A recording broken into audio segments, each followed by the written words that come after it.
Tämän vuoden ensimmäinen video tulee olemaan tällainen niin kuin kuulumisten kertoamisvideo. Ja koska mä en osannut kertoa mun kuulumisia teille niin kuin suoranaisesti, niin mä pyysin teitä Instagramissa kysymään multa kysymyksiä liittyen vuoteen 2019 ja 2020. Ja mä tulen sitten tällä videolla vastaamaan niihin. Ja lopussa mä tulen myös vastaamaan 3 vähän semmoiseen kevyempään kysymykseen. Aloitetaan tällaisesta hyvin kevyestä kysymyksestä. Eli saitko joululahjoja ja jos sait, niin mikä oli sun suosikki? Sain, ja jos mun pitää muutama suosikki nimetä, niin mä sain mun vanhemmilta pölyn imurin ja pinkin työkalusetin. Sitten mä sain tällaisen Fancy Surprisein asukokonaisuuden. Se ei nyt näy tässä kunnolla, mutta mä tuun ottamaan siitä parempia kuvia. Sitten mä sain mun siskolta hiusvärin. Mä käytän tätä kaikista eniten, koska tällä tulee semmonen niin oikean sävyisen pinkit hiukset. Joten mä sain mun siskolta tämän. Sitten meillä oli tässä meidän J-Fashion porukalla oli tämmönen Secret Santa-juttu, missä jokaisen tehtävä oli ostaa jollekin niin kuin salassa joululahja. Ja mä sain sitten Eniltä tällaisen söpön Little Twin Star meikkipussin. Tän lisäksi hän oli valmistanut mulle itse tällaisen todella söpön kaulakorun. Sitten mulle tuli myös Lushilta semmonen niin kuin söpön joululahjapaketti, josta mä sain tämmöstä pinkkiä Fairy Dust juttua, joka on ilmeisesti jotakin iholle laitettavaa puuteria. Ja sitten mä sain Snow Fairy tämmösen niin kuin body sprayn, vartalosuihkeen, ja kun meidän talo tuoksuu tällä hetkellä tältä, tää on aivan ihana. Ja sitten mä sain mun kaikista rakkaimman suihkugeelin, eli Snow Fairy. Sitten siirrytään eteenpäin. Mikä oli vuoden 2019 kohokohta? Jos mä saan valita vain yhden, niin se on meidän Japanin reissu. Mutta jos mä saan valita niin kuin, useamman, niin se on meidän 2 Lontoon reissua, Kawa International finaali ja Kamishon Halloween live. Mä unohdin kokonaan mainita yhden vuoden isoimmista kohokohdista, eli Tubeconin. Musta oli aivan ihanaa päästä näkemään teitä kaikkia, ja mä toivon, että nyt myös tulevana vuonna mä pääsen näkemään ja tapaamaan teitä mahdollisimman paljon. Näiden lisäksi mä mainitsisin kohokohdiksi Kasekonin, Miavin keikan, yhteistyön AC/DC Rockin kanssa, J-muotiporukan meetin ja sen, että te oikeasti äänestitte mut toiselle sijalle Kawa Internationalissa. Mä olen niin onnellinen ja otettu, että te olette tukeneet mua tämän vuoden ajan ja te ette arvaakaan, miten paljon teidän tuki ja kaikki se palaute, mitä te annatte, merkitsee mulle. Paras päätös puolestaan tänä vuonna oli aloittaa hampaiden oikominen. Mihin koneihin tuut 2020? Ainakin mä tuun tänä viikonloppuna järjestettävään Kivekoniin. Mä oon siellä järjestämässä tätä J-muotinäytöstä. Ja sit mä tuun ainakin Hypekoniin. Muista koneista mä en uskalla vielä sanoa mitään, koska mä en tiedä mun tämän kevään työaikatauluja. Ja jos te olette tulossa Kivekoniin, niin tulkaa ehdottomasti katsomaan mun ja Pastelikinderin järjestämää J-Fashion muotinäytöstä. Meillä on siellä upeita malleja ja sieltä pääsette näkemään erilaisia tämmöisiä J-Fashion asukokonaisuuksia. Tapahtuiko 2019 jotain kamalaa? Mun piti ihan miettiä tätä silleen kunnolla, mutta ei silleen varsinaisesti. 2019 oli yllättävän tasainen vuosi, mutta siihen mahtui kyllä pettymyksiä. Esimerkiksi se, että mä jäin Kawa Internationalin kilpailussa kakkoseksi. Se oli jotenkin mulle semmoinen, että mä siihen tarvitsin tosi paljon aikaa niin kuin, käydä sitä läpi. Ja toinen pettymys oli silleen, että meillä oli sellainen projekti, mitä me niin kuin, oltiin tekemässä, mutta me ei lopulta saatu sille vihreää valoa. Ja mä muistan, mä olin tosi pettynyt silloin keväällä, mulla tuli vähän sama aikaisen burnoutti siinä. Mutta nyt kun mä jälkeenpäin mietin, niin mä oon tyytyväinen, että se projekti ei toteutunut vielä silloin, koska musta tuntuu, että mä en ehkä olisi ollut vielä niin kuin valmis siihen, joten katsotaan, jos me vaikka tulevina vuosina kokeillaan uudestaan sen toteuttamista. Yksi kans semmonen vähän negatiivisempi asia tänä vuonna oli se, että mulle alkoi uusiutumaan vähän sen syömishäiriö, niin kuin oireet.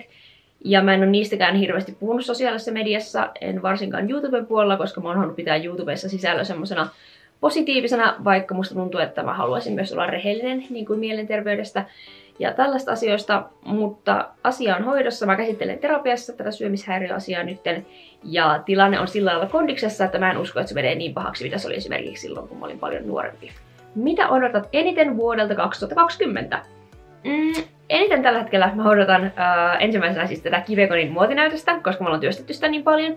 Ja sitten mä odotan Miron ja mun tulevaa reissua. Mutta jos puhutaan sitten vähän semmoista pidemmän aikavälin jutuista, mitä mä odotan, niin mä odotan, että mä pääsen tekemään enemmän sisältöä mun YouTube-kanavalle. Ja että mä ehkä pääsen tekemään jotain muutoksia tänne kanavalle. Koska musta tuntuu, että tällä hetkellä mä teen sellaista sisältöä, joka ei vastaa ihan sitä, mitä te ehkä haluatte katsoa. Joten mä tahdon ottaa tulevaisuudessa paljon paremmin huomioon niin kuin teidän toiveet niin kuin videoiden sisällöstä. 2019 mulla oli myös tarkoitus aloittaa se mun J-muoti-videosarja, se missä me keskityttäisiin niin kuin, aina yhteen tyyliin ja puhuttaisiin siitä. Mutta siinä on niinkin naurettava syy taustalla, että miksi mä en tehnyt sitä, on se, että mä en uskaltanut, koska mä pelkäsin, että jos mä sanon vahingossa jotain väärin, tai jos mä annan vahingossa väärää tietoa. Ja vaikka mä tiedän, että mä tiedän näistä asioista todella paljon ja mä voisin selittää näistä ikuisesti, mutta sitten videon edessä, tai kameran edessä tuntuu tosi vaikealta, koska mä en halua antaa väärää tietoa. Mä kuitenkin tahdon yrittää tänä vuonna alkaa enemmän keskittymään sellaiseen sisältöön, koska mä tahdon tehdä sellaista sisältöä, mitä te haluatte katsoa. Tässä vaiheessa on muuten hyvä hetki jättää kommenttia alas, että minkälaisia videoita te haluatte nähdä multa 2020, koska musta tuntuu, että mä en ehkä välillä tiedä tai osaa arvata, että minkälaista sisältöä te odotatte mun kanavalta, joten siitä syystä mä tarvitsen teidän apua siihen. Samoin mä oon myös innoissani, että me päästään kehittämään Jume Clubia. Jume Club on siis mun ja mun ystävän Juulin kehittämä tämmönen äiti soittaa. Moikka! Mutta niin, Jume Club on siis mun ja mun ystävän Juulin tämmönen perustama pieni japanilaisen katumuotiin keskittynyt suomalainen yhteisö, jonka tehtävä on tuoda harrastajat yhteen, ja me Jume Clubilla ollaan myös järjestämässä tätä Kivekonin muotinäytöstä nytten. Ja jos ette seuraa Jume Clubia vielä Instagramissa, niin se löytyy nimellä Jume Club Finne. Onko sulla uuden vuoden lupauksia? Mulla ei suoranaisesti ole lupauksia, vaan mä pyrin tekemään tavoitteita. Mä sain tämän idean mun siskolta itse asiassa, kun hän sanoi, että hän tekee uuden vuoden tavoitteita lupausten sijaan. Ja tää ensimmäinen tavoite on tosi vaikea, ja mä vähän mietin, että haluanko mä sanoa sitä, koska mä pelkään, että jos mä en onnistukaan tässä, niin sitten voitte kivittää mua siitä. Mutta mä tahdon vähentää pikamuodin tukemista, eli mä tahdon alkaa hitaasti välttämään pikamuodin ostamista, ja joku päivä toivon mukaan on semmoinen tilanne, että mä en enää ollenkaan osta pikamuotia. Tämähän totta kai tarkoittaa sitä, että monet J-muotibrändit, jotka on pikamuotia, mä en niitä voi enää tukea kamalasti. Ja toinen mikä tässä on, niin tää tulee sulkemaan todella paljon pois yhteistyökumppaneita.